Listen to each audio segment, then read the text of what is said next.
Hello అండి, అందరికీ నమస్కారం. నాలాగా ఎవరు మోసపోవద్దు అని చెప్పడం కోసమే వీడియో చేస్తున్నాను. దయచేసి ఫస్ట్ నుంచి లాస్ట్ వరకు అందరు చూడండి. మన చుట్టుపక్కల ఉన్న నేరగాళ్ళ గురించే నేను ఈ వీడియో చేస్తున్నాను. దయచేసి వీడియో స్కిప్ చేయకోకుండా అందరు చూడండి. ఫోన్లో ఇన్వాయిస్లో మనకు రోజు వస్తున్నది కదా అండి, కాల్ చేసినప్పుడు సైబర్ నేరగాళ్ళ గురించి చెప్తున్నారు కదా, అది మాత్రం ముమ్మాటికి నిజమేనండి. ఎవరు అలాంటివి నమ్మొద్దండి. నేను 10 years బ్యాకే ఫేస్ చేశాను ఆ ప్రాబ్లం. అప్పుడు నేను 5,000 పోగొట్టుకున్నానండి, 5,000 పోగొట్టుకున్నాను. నరేంద్ర మోడీ బంగారం పట్టుకున్నది బీదలకు పంచుతున్నాడు, అందుకోసమే నెంబర్లు సెలెక్ట్ చేసి మీకు ఇస్తున్నాము అంటూ కాల్ చేశారు. నేను చాలా వరకు నమ్మలేదండి, కానీ మనల్ని నమ్మించడానికి చాలా ట్రై చేస్తారు. ఎన్ని విధాలుగా నమ్మడానికి మనం నమ్మకుండా ఉండడానికి ప్రయత్నించినా కూడా వాళ్ళు మైండ్ వాయిస్ చేసేసి నమ్మించేస్తారు. మనకు ఆలోచించుకునే టైం కూడా ఇవ్వరు. ఒకవేళ మనం ఎంత ఆలోచించినా కూడా అటు ఇటు మాటలు మార్చేస్తూ మనల్ని ట్రాప్ చేస్తారు. నమ్మొద్దండి. 50,000 కడితే 4 తులాల బంగారం ఇస్తాం, మళ్ళీ మీ 50,000 కూడా మీ అకౌంట్లోకే మార్చిస్తాం, మేము కూడా ఇంకా 50,000 కలిపి అంతా కలిపి అందులోకే మీ అకౌంట్లోకే మారుస్తాం, మేము దగ్గరుండి చేపిస్తాము అని నమ్మిస్తారు. అలాగే నమ్మించారు నన్ను కూడా.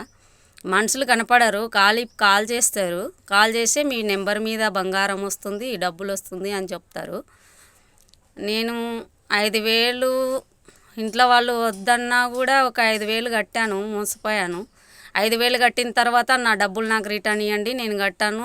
మీరు అప్పుడు తర్వాత ఏమంటారు, మీరు అంతా కట్టినప్పుడు దగ్గరకు వస్తాం అంటుండ్రు, కానీ వాళ్ళు మన దగ్గరకు అయితే రారండి, అకౌంట్ నెంబర్ మాత్రమే ఇస్తారు. ఆ అకౌంట్ నెంబర్లో నేను 5,000 కట్టాను. బ్యాంకులో కూడా ఇలా ఉందా స్కీమ్ అని అడిగితే మాకు తెలియదు అన్నారు.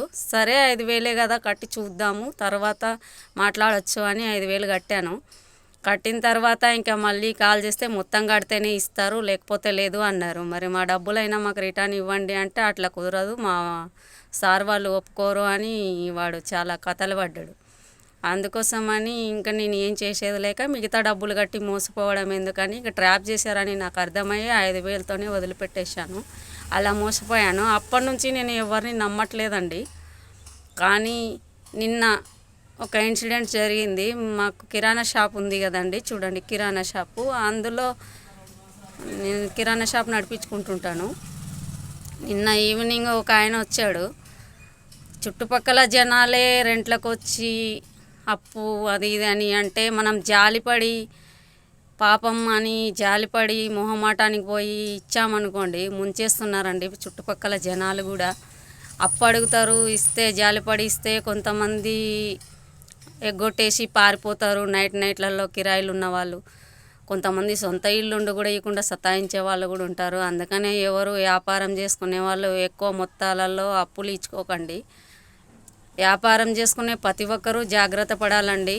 ఎలా ఉన్నారంటే నిన్న వచ్చిన అతనైతే సూటు బూటుతోటి టిక్ టాక్గా వచ్చాడు. ₹1,00,000 జాబ్ చేసే ఆయనలాగా అనిపించాడు. అలా కట్అవుట్ తోటి వస్తారు. వచ్చి సామాన్ తీసుకున్నాడండి. ₹580 నూనె ప్యాకెట్లు, సబ్బులు, అట్లా సర్పు అన్నీ అట్లా ₹580 సామాన్ తీసుకున్నాడు. తర్వాత ఫోన్పే చేస్తా అని సర్వర్ డౌన్ ఉంది, రావట్లేదు మేడం, మీ ఇంట్లో పిల్లలు ఎవరైనా ఉంటే పంపించండి, మా ఇంటి దగ్గర ఇక్కడే పక్కనే గల్లీలో కొంచెం పక్కకే ఉంటుంది మా ఇల్లు అని ఒక అడ్రస్ చెప్పాడు. మాకు తెలిసిన అడ్రస్సే, కొంచెం ముందుకు, అక్కడే ఉంటాం మేము అని. సరే కొత్తగా ఇట్లా వచ్చారేమో అక్కడ ఉన్నారేమోలే అని ఇంకా పంపించమంటున్నారు కదా అని ఒక బాబుని పంపిస్తుంటే అన్నాడు కదా, మేడం ₹420 కూడా చిల్లర ఇవ్వండి, ₹1,000 మొత్తం ₹1,000 పూర్తిగా ఇచ్చి పంపిస్తాను అంటే, ₹1,000 నోట్ ఇస్తాను అంటున్నావు, ₹1,000 ఎలా చెల్లుతుంది అని అడిగితే, లేదు మేడం నా దగ్గర చేంజ్ లేదు, 500 నోట్లు ఇచ్చి పంపిస్తాను మీకు, నాకు చేంజ్ ఇవ్వండి అని ఉల్టా నాతోటి మళ్ళీ ₹420 డబ్బులు కూడా ఇప్పించుకున్నాడండి. ₹580 సామాన్ తీసుకున్నాడు. టోటల్గా ₹1,000 ఆయన చేతిలో పట్టుకొని బాబుని ఎక్కించుకొని పోయి మధ్యలో వదిలేసి, నువ్వు ఇక్కడ ఉండి ఇంటికి తీసుకొచ్చి ఇస్తానని అక్కడ వదిలేసి ఎటో వెళ్ళిపోయాడండి. మళ్ళీ అంతా ఎతికాము, ఎక్కడా కనిపించలేదు. చుట్టుపక్కల వాళ్ళని అడిగితే కూడా తెలీదు అని అన్నాడు. వాళ్ళ భార్య పేరు సునీత అని, ఇక్కడ మీ షాప్కి వస్తుంటుంది, మీరు ఆమెను చూస్తే గుర్తుపడతారు, మా భార్య ఇక్కడే దగ్గరలోనే ఉంటామని నమ్మబలికి మరి అలా చేశాడు. అయినా మీరేందండి సామాన్ తీసుకొని పైసలు ఇవ్వకుండా మళ్ళీ తర్వాత నా దగ్గర నుంచి డబ్బులు అడుగుతున్నారు, ఈ కాలంలో ఎవరైనా నమ్ముతారా, అలా ఇస్తారా అని కూడా అన్నాను. అయితే కూడా ఆయన, నేను ఎలాగ అనిపిస్తున్నానమ్మా తల్లి, అలా చేయను, నేను అలాంటి వాడిని కాదు, నన్ను చూస్తే అలా అనిపిస్తుందా అని నమ్మవలికాడు. అయితే మనం రూపాయి కూడబెట్టి దాచుకుంటున్న మన ఇంటి ఖర్చులకు దాంట్ల కోసం ఇంత కష్టపడి అట్లాంటి వాళ్ళని మేపడం అవుతుందండి. దయచేసి ఎవరికి ఇవ్వద్దండి. మా సొంతం ఇల్లు అది ఇది అని కూడా అప్పులు తీసుకొని చాలామంది పారిపోయి నాకు చాలా లాస్ చేశారు. అందుకనే చెప్తున్నాను, బిజినెస్ చేసేవాళ్ళు 100-200 వరకే ఇచ్చుకోండి, కానీ ఎవరికి అప్పులు కూడా ఇచ్చుకోవద్దండి. చుట్టుపక్కల వాళ్ళకు కూడా వస్తే రాండి లేకపోతే లేదన్నట్టుగానే ఉండాలండి. మొహమాటానికి జాలిపడి కొంచెం అభిమానంగా ఏదో ఇచ్చామనుకోండి మనల్ని ముంచేస్తారండి. అలా వెళ్ళిపోయాడు, ఇంకా ఎతికాను దొరకలేదు, ఏం లేదు, వదిలేసుకున్నాను. అందుకేనండి ఎలా ఉన్నారంటే వాళ్ళు నైటు మనుషులు లేని ఇండ్లకు కన్నాలేసి దొంగతనాలు చేసే వాళ్ళకంటే ఇలాంటి వాళ్ళు చాలా డేంజర్ అండి. వాళ్ళన్నా మనుషులు లేకపోతేనే దొంగతనం చేస్తారు, వీళ్ళైతే మాత్రం మనకు చెప్పి మనతోటే మూటగట్టి అన్నీ వాళ్ళ చేతిలో పెట్టించుకొని వెళ్ళిపోతారండి. ఇలాంటి వాళ్ళని అస్సలు నమ్మొద్దు. ఎవరైనా ఫస్ట్ పెద్ద నోటు ఇస్తాము అని చెప్తే ఫస్ట్ వాళ్ళు నోటు ఇచ్చిన తర్వాతే సామాన్ ఇవ్వండి. సామాన్ కానీ పైసలు కానీ ఏది ముందే ఎవరికి చేతిలో ఇవ్వకండి, మనకు ఇచ్చిన తర్వాతనే మనం ఇవ్వాలి. ఇదే అతను 1 మంత్ కింద మాకు పక్క గల్లీలో మా ఫ్రెండ్ ఒక ఆమె తెలిసిన ఆమె ఉంటుందండి, ఆమె బ్యాంగిల్ స్టోర్ కొంచెం ముందుకు ఉంటుంది, మా షాప్ కొంచెం ముందుకి. ఆమె దగ్గర కూడా ఇలాగే చేశాడంటండి అతను.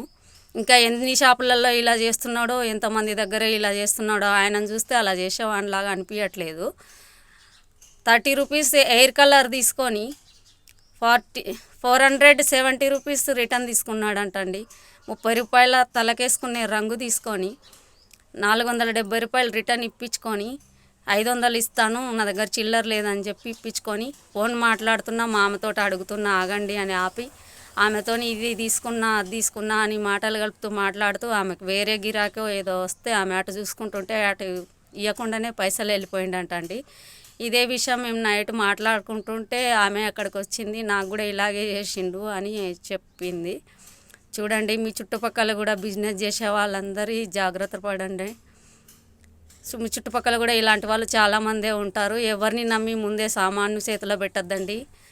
అది ఏ బిజినెస్ అయినా సరే అండి, పైసలు తీసుకోండి, వస్తువులు ఇవ్వండి అంతవరకే, కానీ ముందే మాత్రం వస్తువులు ఇవ్వద్దండి. ఇస్తాం వాళ్ళు ఇస్తాం, వీళ్ళని పంపు వాళ్ళని పంపు అంటే మాత్రం ఎవరు ఇవ్వద్దండి. నేను నిన్న ఇంత జాగ్రత్త పడ్డా, 10 years కింద అట్లా మోసపోయానని ఎంత జాగ్రత్త పడ్డా కూడా నిన్న మోసపోయానండి.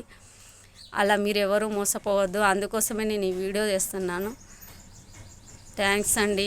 అందరు అర్థం చేసుకొని ఎవరు మోసపోకుండా కష్టపడిన డబ్బులు ఎవరికి పెట్టుకోకుండా మన సంసారాలకి, మన పిల్లలు కూడా ఉన్నారు కదండి, వాళ్ళకి పెట్టుకోవాలనే ఉద్దేశంతో చెప్తున్నాను. ఈ వీడియో నచ్చిన వాళ్ళు లైక్ చేయండి, చూసిన వాళ్ళు జాగ్రత్త పడండి. థ్యాంక్స్ అండి, థ్యాంక్స్ వెరీ మచ్. నమస్తే అండి.